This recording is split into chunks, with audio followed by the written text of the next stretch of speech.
बेटा हमारी स्टोरी का जो टाइटल है उसका नाम, उसका जो वो है, द ग्रेट ऑटोमेटिक ग्रामेटाइजेटर। ये नाम है पूरा। This is the title of the story. और इतना भारी भरकम नाम समझने की जरूरत नहीं है। क्या समझने की जरूरत है? जो आजकल हम और आप चैट जीपीटी का टेस्ट ले रहे हैं, ये उसका ओल्डन वर्जन है, पुराना वाला वर्जन। तो what is chat GPT? What is artificial intelligence? Everything is written down. You don't have to apply your creativity, you know. The same thing is written in this story. तो chat GPT तो अब बना है, artificial intelligence तो अब आया है। ऐसा समझ लो कि ये रोआल्ड डेल ने 20th सेंचुरी में शुरुआत में ही बता दिया था कि ऐसा दिन आने वाला है। और हम यूजुअली कहानियां क्या होती है, हमें फ्यूचर में ले जाती हैं, पर ये कहानी हमें पास्ट में लेके जा रही है। वो पहला बंदा जिसने सोचा था कि ऐसी कोई चीज बन सकती है, और आज हकीकत में हम देख चुके हैं, तो कहानी तो इंटरेस्टिंग हुई ना बेटा। फ्यूचरिस्टिक कहानी नहीं है ये, तो हम लोग, हम और आप देख रहे हैं कि आजकल ऐसा हो रहा है। तो इंसान की क्रिएटिविटी खत्म हो रही है और इंसान कॉमर्शियल होता जा रहा है। कोई भी चीज आपको चाहिए, you will get it and you will sell it and you will earn profit. तो जो लोग उस जमाने में, पुराने जमाने से हम याद करते हैं, पुराने जमाने में बेटा हैंडीक्राफ्ट होता था, हाथ से काम किया जाता था। इंडस्ट्रीज आई, मशीन्स काम करने लगे, इंसान कैलकुलेट करता था, कंप्यूटर आया, कैलकुलेशन खत्म। इंसान क्रिएटिव था, अब वो भी खत्म। तो ये सब की शुरुआत रोआल्ड डेल ने इमेजिनरी वे में करी है, पर हमें पता है कि आज की डेट में ये सच्चाई बन चुकी है। तो वेरी ब्यूटीफुल स्टोरी। अब यहाँ पे टाइटल देखो, द ग्रेट। तो बेटा ग्रेट इसलिए वर्ड यूज किया है because it was a pioneer, it was the first one of its kind. महान। तो महान क्यों बोला? It was the first of its kind, उससे पहले ऐसी कोई मशीन ही नहीं। ऑटोमेटिक, ऑटोमेटिक का मतलब 30 सेकेंड्स के अंदर पूरी के पूरी बेटा 500 वर्ड की कहानी लिख के आपको दे देगी। Automatic, just press a button and आपको सब कुछ मिल गया, जैसे चैट जीपीटी। और बेटा ग्रामेटाइजेटर, तो ग्रामेटाइजेटर इसलिए क्योंकि ग्रामर के सारे रूल्स अप्लाई करेगी वो machine.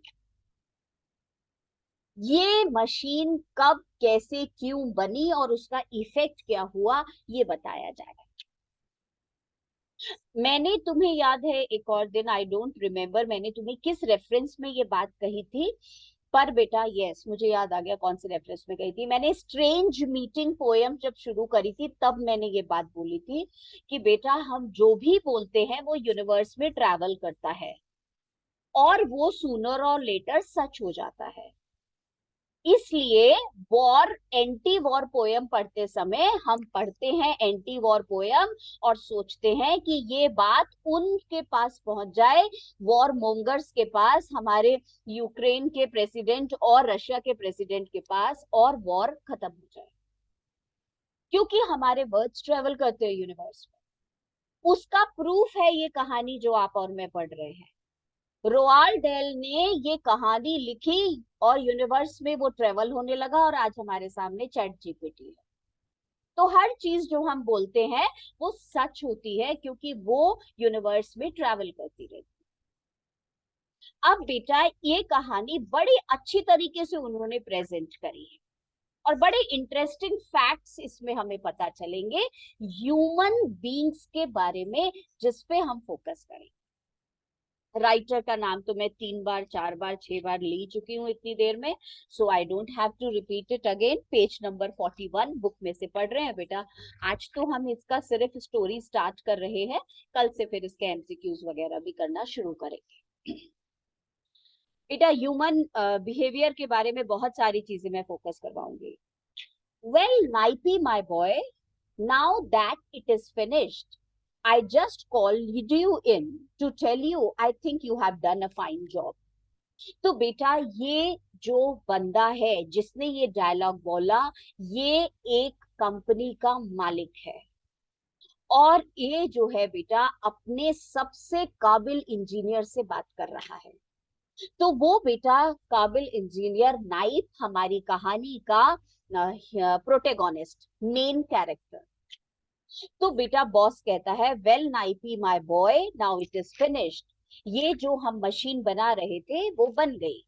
I just called you in to tell you I think you have done a fine job. तुमने बहुत बढ़िया काम किया इस मशीन को क्रिएट करने में। बेटा हमारे प्रोटेगोनिस्ट का नाम है Adolf knife.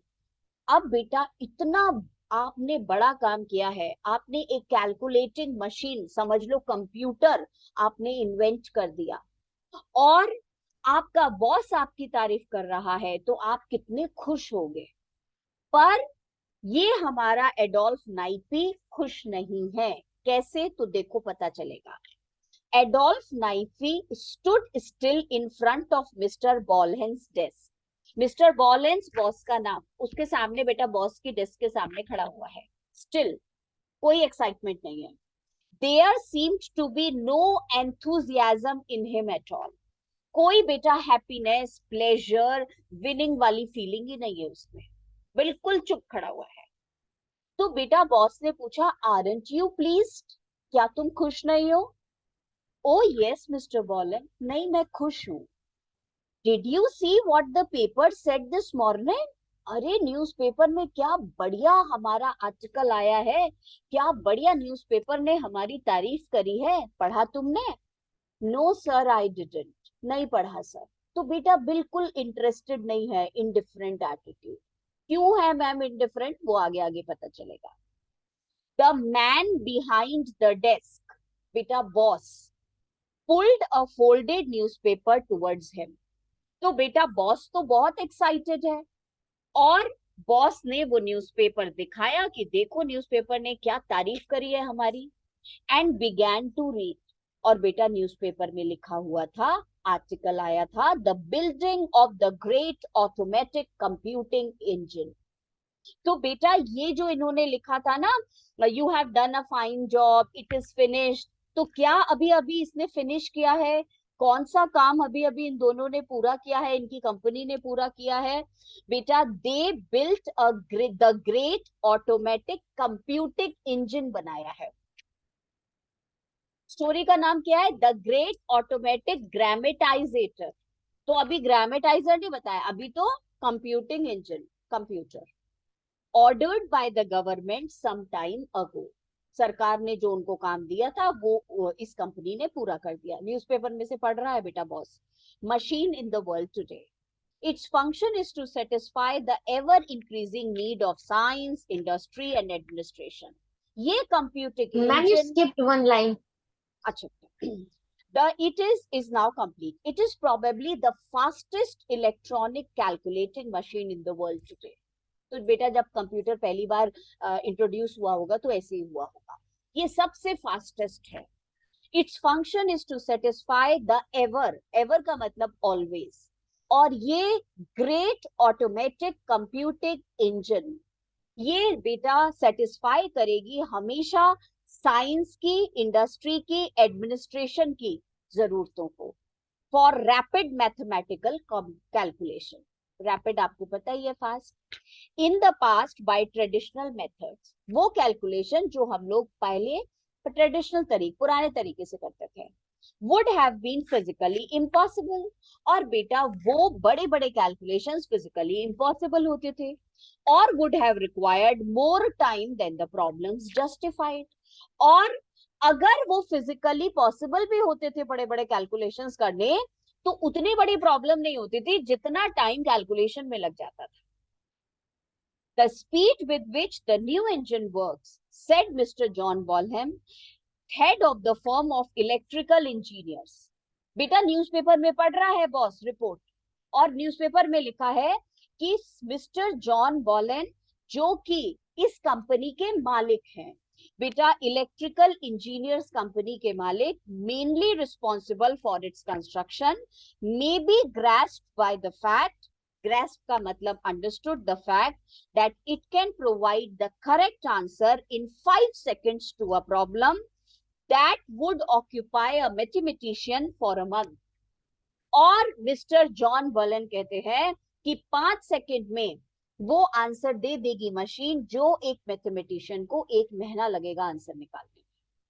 In 3 minutes it can produce a calculation that by hand would fill 500,000 sheets of full scale paper. Full scale paper मतलब वो बड़े वाले पेपर. और बेटा 3 मिनट्स में आपको आंसर मिल जाएगा. अगर आप हाथ से काम करोगे तो आपको कम से कम 500,000 शीट्स बड़ी बड़ी भरनी पड़ेंगी, तब आपका आंसर निकलेगा. और ये आपको 3 मिनट में कैलकुलेट करके दे देगी मशीन बिना paper. The automatic computing engine, अपने आप ये जो कंप्यूटिंग करती है बेटा, यूजेस पल्सेस ऑफ इलेक्ट्रिसिटी. और ये मशीन चलती कैसे है? Electricity generated at the rate of 1,000,000 a second. 1 second के अंदर मिलियन इलेक्ट्रिक पल्सेस निकलती हैं. To solve all calculations that resolve themselves into, चाहे addition हो, चाहे subtraction हो, multiplication and division. For practical purposes, there is no limit to what it can do. बेटा newspaper में से पढ़ा जा रहा है, पढ़ा जा रहा है, पढ़ा जा रहा है, और वो पढ़ रहा है और हमें इसके बारे में पता चल रहा है. हमारा आपका तो इंटरेस्ट है नहीं इसको पता करने में, पर जिन्होंने एमसीक्यूज और गिव रीजंस बनाए हैं उनका बड़ा इंटरेस्ट है, तो वो इसमें से 3-4 उठा के दे देंगे. इसलिए इसे तसल्ली से रीड करना जरूरी है. Mister Bohlen glanced up. बेटा mister Bohlen look up at the long melancholy face of the younger man. बेटा पढ़ाते पढ़ते पढ़ते पढ़ते न्यूज़पेपर में से बॉस तो बड़ा खुश हो रहा है, और पढ़ते पढ़ते उसने शक्ल देखी अपने एम्प्लॉय की, तो बेटा उसका चेहरा ऐसा उदास सा था कि पूछो मत. Mister Bohlen glanced up, looked up at the long melancholy face of the younger man. बेटा मेलनकॉली का मतलब सैडनेस, लॉन्ग का मतलब very disinterested. Aren't you proud Knipe, क्या तुम्हें प्राउड नहीं हो रहा? आरंट यू प्लीज्ड, क्या तुम खुश नहीं हो? ऑफ कोर्स मिस्टर बॉलन, हाँ जी बहुत हूँ. I don't think I have to remind you that your own contribution, especially to the original plans, was an important one. ये जब हम मशीन बना रहे थे कंप्यूटिंग इंजन, तो जब इसका ओरिजिनल प्लान बनाया था तुमने, वो बहुत हेल्प हुई थी इस मशीन को बनाने में. You are very intelligent one. तुम खुश क्यों नहीं हो? In fact, I might go so far as to say that without you and some of your ideas, this project might still be on the drawing boards today. मैं बहुत proud feel कर रहा हूं ये बताने में कि अगर तुम और तुम्हारे आइडियाज नहीं होते तो ये मशीन रेडी नहीं हो पाती, अभी तक वो पेपर पे ही होती. तुमने बहुत बढ़िया काम किया है. बेटा Adolph Knipe moved his feet on the carpet. खुश नहीं हुआ, कुछ नहीं हुआ, पैर हिलाता है. And he watched the 2 small white hands of his chief. और अपने बॉस को देख रहा है और बॉस के हाथों को देख रहा है. The nervous fingers playing with the paper clip. जो बॉस है बेटा वो पेपर क्लिप से उसकी फिंगर्स ऐसे ऐसे हिल रही. कुछ लोगों की आदत होती है. Unbending it, straightening out the hair pin curves. तो बेटा हेयर, वो जो पिन है उसको ऐसे करना, फिर उसको ऐसे करना, फिर ऐसे करना, ऐसे ऐसे करके वो उसके हाथ हिल रहे हैं बॉस के. He didn't like the man's hands. और बेटा मन मन में सोच रहा है नाइपी, मुझे ये बॉस के हाथ बिल्कुल अच्छे नहीं लगते. He didn't like the man's hands. अब बेटा जो बॉस आपकी तारीफ कर रहा है वो बॉस के हाथ आपको अच्छे नहीं लगते, इसका मतलब बॉस आपको अच्छा नहीं लगता. He didn't like his face either. अब क्या कह रहा है? मुझे इसका चेहरा भी अच्छा नहीं लगता, मन मन में सोच रहा है. With the tiny mouth and the narrow purple colored lips. कितने अजीब से लिप्स का कलर है इसका. ऐसे सोच रहा है बेटा, जैसे टीचर पढ़ाती है, अब मैं पढ़ा रही हूँ तुम्हें इतने मन से, और तुम ये सोचो इनकी आंखें नहीं अच्छी लगती, इनकी आवाज नहीं अच्छी लगती, इनके बाल नहीं अच्छे लगते. इसका मतलब तुम्हें इंटरेस्ट आ ही नहीं रहा है जो मैं बोल रही हूँ. सेम नाइपी के साथ हो रहा है बेटा। नाइपी कह रहा है मुझे ये भी अच्छा नहीं लगता, इसका ये भी अच्छा नहीं लगता, ये भी अच्छा है, क्योंकि उसको उस टॉपिक पे इंटरेस्ट ही नहीं है।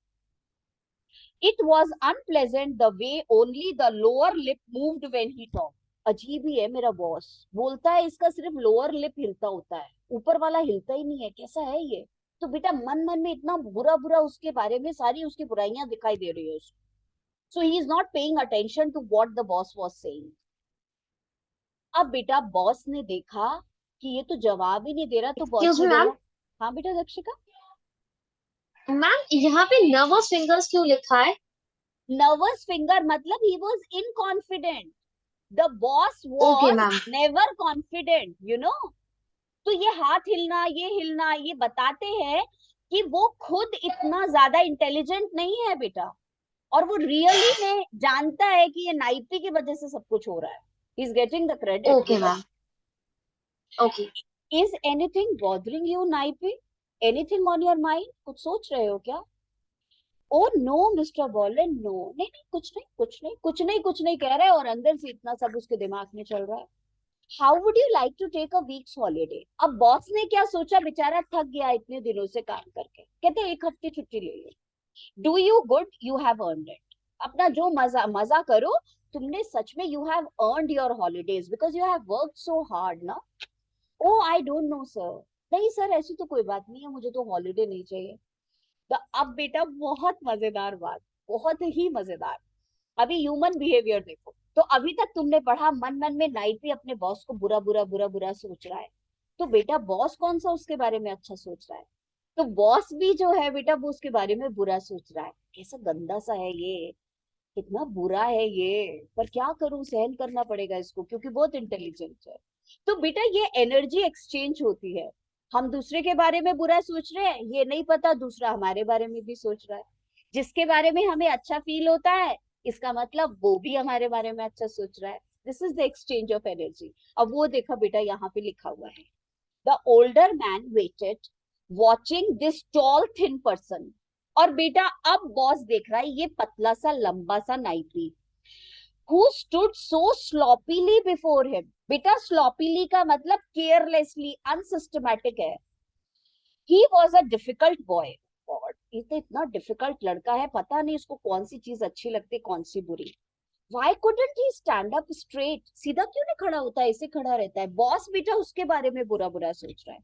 Always drooping, drooping is bending down, untidy, with spots on his jacket and hair falling all over his face। कितना गंदा है बेटा, बाल भी मुंह पे चिपके हुए रहते हैं, ऐसा दिखता है, बॉस ने सोचा। तो दोनों एक दूसरे के बारे में बुरा बुरा सोच रहे हैं। कल बेटा यहीं से कंटिन्यू करेंगे, नेक्स्ट 2 पेजेस पढ़ेंगे। ठीक है। Thank you ma'am. Bye. Thank